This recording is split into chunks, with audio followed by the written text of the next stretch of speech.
Bonjour, dans cette capsule vidéo, on va prendre la page 12 de tes notes de cours. Donc, on avait vu dans les dernières notes de cours qu'on avait travaillé avec les polygones, avec la somme des angles intérieurs, somme des angles extérieurs. Maintenant, on va travailler avec l'aire des polygones.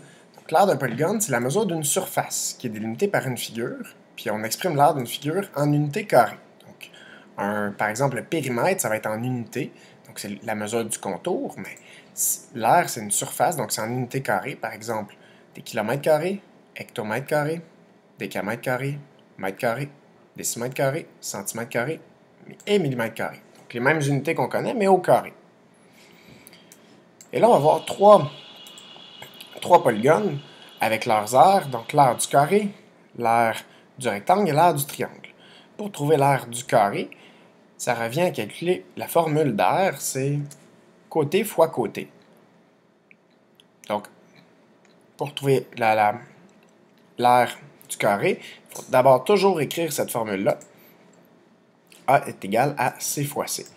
Ce que ça représente, c'est que ici, A, ce que ça représente, et C, ce que ça représente. Donc, A représente l'aire, tandis que C représente la mesure d'un côté. Donc, quand je cherche à trouver l'aire d'un carré, je fais la mesure du côté fois la mesure du côté, qui est la même. Donc, calcule l'aire d'un carré dont les côtés mesurent 6 cm.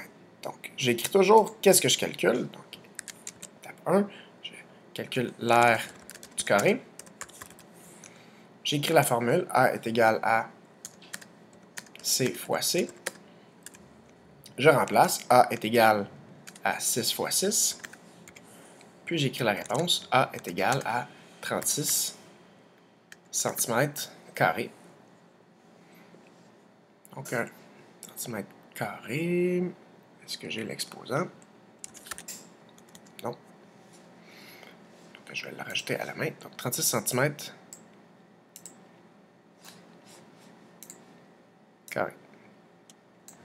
Voilà. Donc, quelle est l'aire d'un carré dont le périmètre est de 48 décimètres? Donc, je cherche l'aire du carré. Je vais d'abord devoir trouver la mesure d'un côté.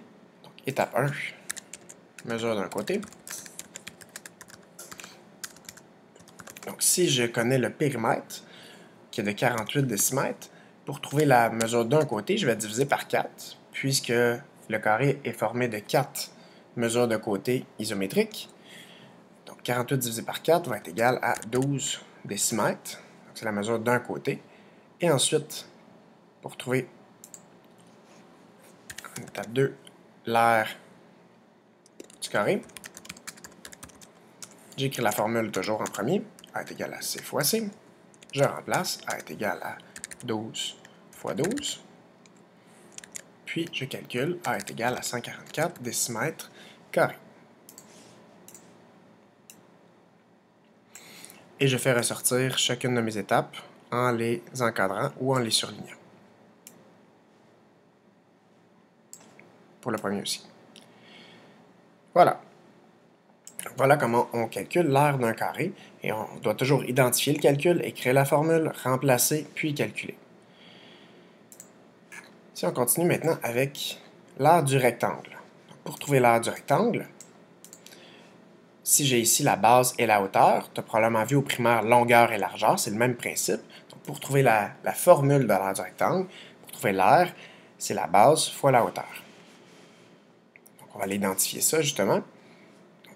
Ce que représente B et ce que représente H. Donc, quand je veux calculer l'aire, B c'est pour la mesure de la base et H c'est pour la mesure de la hauteur. Donc, si je veux savoir l'aire d'un rectangle dont la base mesure 8 cm et la hauteur 3,25 cm, je cherche l'aire du rectangle. J'écris la formule, A est égal à base fois hauteur. Donc l'aire va être égal à la base qui mesure 8 fois la hauteur qui mesure 3,25. Et pour trouver la réponse, ce que je vais devoir faire, c'est mon calcul à droite. Donc je vais enlever les virgules et faire mon calcul 325 fois 8.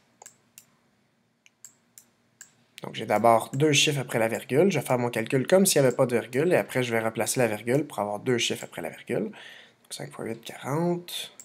2 fois 8, 16, plus 4, 20.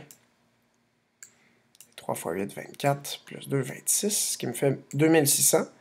Et je devais avoir ici deux chiffres après la virgule, donc 26.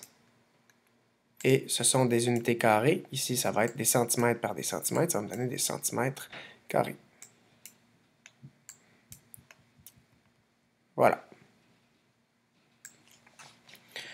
Maintenant, je vais continuer dans la prochaine capsule vidéo avec des résolutions de problèmes et on verra aussi l'art du triangle. Merci.